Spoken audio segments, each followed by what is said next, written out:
Israel could lose up to $11.5 billion a year if the boycott divestment. Israel could lose up to $11.5 billion a year if the boycott, divestment and sanctions movement peaks. That's if the EU legislates to boycott all Israeli goods and blocks foreign investment into the state. Is this likely to happen? Well, opinions vary. Israel's government economists say it's hard to predict, but it is possible. Foreign investment into Israel fell to around $6 billion in 2014.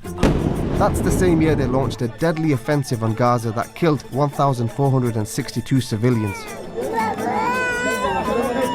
But by 2016, that figure had doubled to almost $12 billion. What about exports?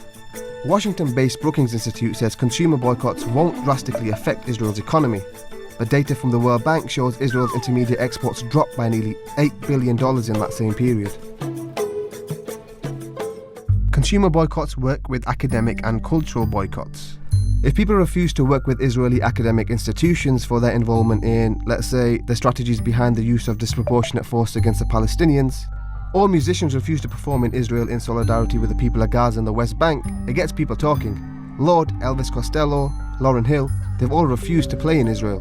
And other artists are openly advocating for BDS. How can I work with any institution complicit in Israeli human rights abuses? These smaller boycotts are supposed to start a chain reaction. Sanctions is the ultimate. That's why it's BDS. S comes at the end. It's no coincidence, because you need a lot of B and D to reach the S. And it's slowly working.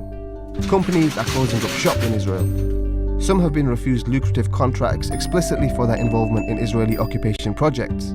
Others are speculated to have been pressured by the BDS campaign into submission. But whatever their motives, they've divested from Israel.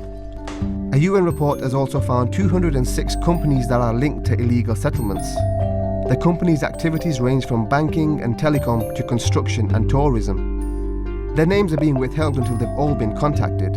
US Ambassador to the UN Nikki Haley reportedly threatened the UN Human Rights Council with a cut in funding if the names were to be published. South American states have also disassociated themselves. Venezuela and Bolivia have cut ties with Israel, and Brazil refused to allow former leader of the settler movement, Danny Dayan, to be Israel's ambassador in the country. The communities we established decades ago in the Jordan Valley will be here forever because they are essential for Israel's existence. BDS, more than anything, is impacting brand Israel. I'm less concerned today about any potential economic consequences. It's all about what you think of Israel, and whether you think Israelis are the good guys or the bad guys. Image on the world stage would matter to any country. It's no different for Israel.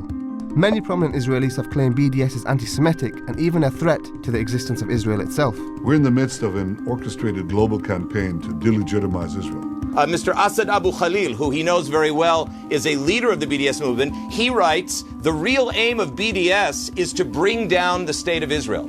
The objectives of the BDS movement are: one, the liberation and the end of this occupation. Number two, the return of refugees to their homes and to their livelihoods. Number three is the end of apartheid and segregation and discrimination against Palestinians inside Israel and everywhere else. Israel has refused all three time and again. The Netanyahu government instead enacted anti-BDS legislation at home and gave covert power to the Ministry of Strategic Affairs to tackle BDS abroad. They successfully lobbied a number of US states to punish supporters of the movement. 24 states have passed laws restricting their business with companies that boycott Israel just in the past 2.5 years. And these states are saying, we regard boycotting Israel to be a form of national, religious, or ethnic discrimination. It's bigotry, and we won't do business with it. The ministry has since established a commando unit ordered to launch campaigns against pro-Palestinian projects. BDS has now been nominated for a Nobel Peace Prize. At the same time, Israel has banned the members of 20 activist groups from entering the country, including the Jewish Voice for Peace.